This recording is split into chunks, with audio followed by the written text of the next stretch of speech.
할렐루야. 사랑하는 대강의 가족 여러분, 오늘 하루도 하나님의 말씀과 동행하는 삶이 되길 소망합니다.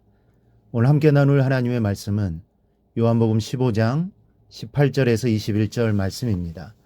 세상이 너희를 미워하면 너희보다 먼저 나를 미워한 줄을 알라. 너희가 세상에 속하였으면 세상이 자기의 것을 사랑할 것이나 너희는 세상에 속한 자가 아니요 도리어 내가 너희를 세상에서 택하였기 때문에 세상이 너희를 미워하느니라. 내가 너희에게 종이 주인보다 더 크지 못한다 한 말을 기억하라. 사람들이 나를 박해하였은즉 너희도 박해할 것이요 내 말을 지켰은즉 너희 말도 지킬 것이라.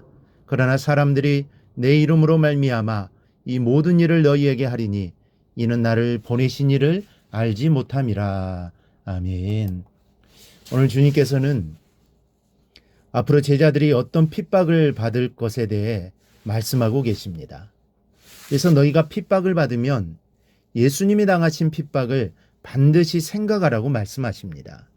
우리가 어떤 어려움을 당할 때, 정말 큰 어려움을 당하고 나면 작은 어려움은 어려움 같지도 않고 쉽게 극복할 수 있습니다.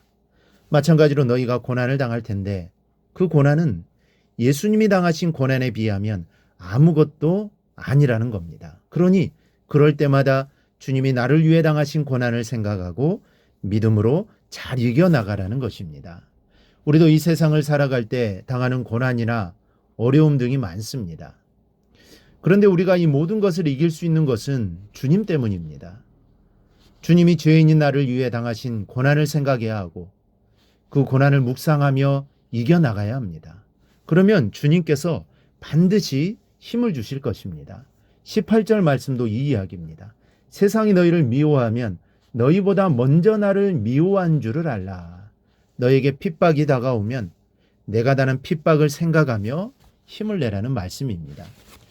주님은 십자가에 못 박혀 죽으신 분이십니다. 그리고 분명히 말씀하시기를 내 십자가를 지고 따르는 자라야 내게 합당한 자라고 말씀하셨습니다. 당시 십자가 처형은 유대인들이라면 어린아이들까지도 알고 있는 무서운 형벌이었습니다. 그리고 아무에게나 이 형벌을 내리지 않습니다. 정치범이나 흉악범들을 십자가에 매달아 공개 처형을 할 뿐만 아니라 십자가에 죽더라도 바로 장사를 지내는 것이 아니라 새들이 날아와 쪼아먹게 하고 사람들로 하여금 그 참상을 목격하도록 전시하기도 했습니다. 그래서 십자가형은 많은 사람들이 동시에 바라볼 수 있는 언덕 위에서 행해졌습니다. 오매가며 바라보게 하여 흉악한 죄를 짓지 못하게 하고 국가의 반란을 일으키지 못하게 하려는 정치적 목적 때문에 그리 행하였던 것입니다. 이렇게 끔찍한 십자가형을 받은 사람은 자기가 매달린 십자가를 형장으로 직접 지고 가게 했습니다. 예수님도 자신의 어깨에 십자가를 지고 가시다가 쓰러지고 넘어지신 것입니다. 이런 시대적 배경을 두고 주님께서 내 십자가를 지고 나를 따르라고 말씀하신 것은 무엇을 의미하는 것일까요? 십자가를 등에 짊어졌다는 것은 지금 형장으로 끌려가고 있는 것을 말합니다. 다시 말해 나를 따르려면 십자가에 매달려 죽어야 한다는 말씀임을 알 수 있습니다. 그런데 이 말씀을 듣는 제자들은 그 말의 의미를 잘 이해하고 있지 못합니다. 주님의 죽으심에 대해서도 생각도 해보지 않았기 때문입니다. 주님이 로마를 무너뜨리고 새로운 나라를 세우기를 바라고 있었기 때문에 이 말씀은 그들의 귀에 들려지지도 않았고 깨달을 수도 없었던 것입니다. 그런데 오늘날 크리스천들이 큰 오류를 범하고 있는 것이 있습니다. 신앙생활하면서 좋은 것만을 얻으려는 마음이 그것입니다. 예수 믿으면 만사형통의 삶만을 바라는 것입니다. 여러분, 십자가에서 못 박히신 예수님을 믿는다면 우리도 그 십자가를 감수하고 믿어야 하는 것입니다. 그러나 십자가를 지려는 사람은 많지 않습니다.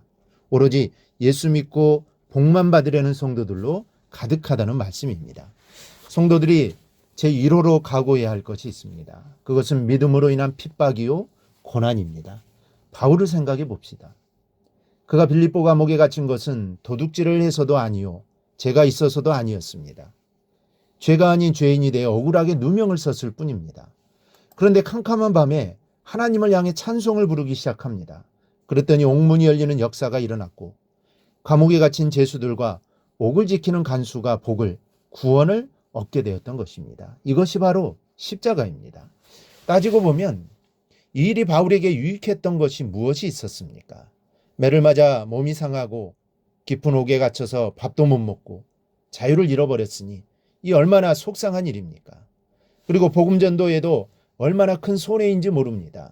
그런데 바울은 고난의 십자가를 지었습니다. 그랬더니 간수와 죄수들이 하나님을 알게 되었습니다. 결국 바울이 고난을 받은 것은 바울을 위해서가 아니요 남을 위해서 고난을 받았던 겁니다. 하나님의 영광을 위해서였습니다. 십자가가 무엇을 의미하는지 잘 생각해 보시기 바랍니다.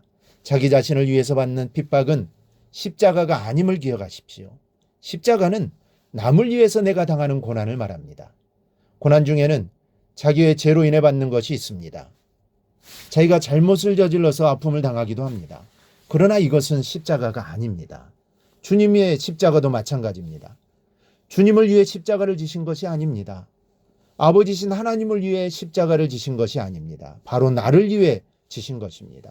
내 죄를 위해 지신 것입니다. 그렇다면 우리도 그러한 십자가를 져야 합니다. 우리 사랑하는 여러분, 고난과 핍박이 오면 우리 주님께서 받으신 십자가의 고난을 생각합시다. 그리하여 그 고난과 핍박을 이겨나갈 수 있기를 바랍니다. 그리고 나를 위해서 고난받는 것이 아니라 남을 위한 고난, 그러나 주님이 영광이 넘치는 이 십자가를 기쁨과 감경으로 감당해낼 수 있는 여러분이 되시기를 바랍니다. 그래야 하나님의 기쁨이 되고 많은 사람을 복된 길로 인도하는 삶을 꼭 살아가기를 주님의 이름으로 축원합니다. 오늘 묵상한 말씀을 굳게 잡고 삶으로 실천하며 살아내는 대강의 모든 성도들이 되기를 축복합니다.